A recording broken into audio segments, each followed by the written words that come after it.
Atlantic মহাসাগরে সৃষ্ট ঘূর্ণিঝড় এরিন ক্রমেই শক্তি সঞ্চয় করে ভয়াবহ রূপ নিচ্ছে। আবহাওয়া বিশেষজ্ঞদের মতে ঝড়টি বর্তমানে উত্তরমুখী অগ্রসর হচ্ছে এবং সমুদ্রপৃষ্ঠে বাতাসের গতি ঘন্টায় প্রায় ৯৫ কিলোমিটার পর্যন্ত পৌঁছেছে। যদিও বাংলাদেশের উপকূলে এর সরাসরি হুমকি নেই, তবে যুক্তরাষ্ট্র ও বারমুডার উপকূলবর্তী অঞ্চলগুলোতে প্রভাব পড়ার আশঙ্কা রয়েছে। ওয়ালটন এখন দেশের সীমানা পেরিয়ে পৌঁছে গিয়েছে ৫০টিরও বেশি দেশে। ওয়ালটন, ঘরে ঘরে বিশ্বজুড়ে।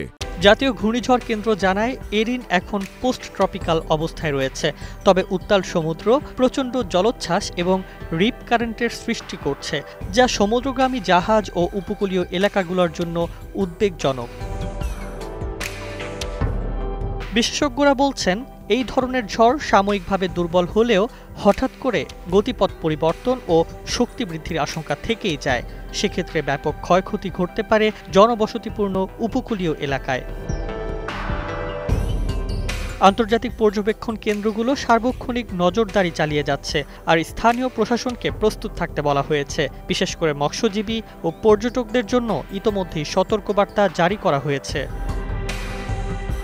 ঘূর্ণিঝড় এরিনের প্রভাবে উত্তর আটলান্টিকে পরিস্থিতি হয়ে উঠছে ক্রমেই বিপজ্জনক।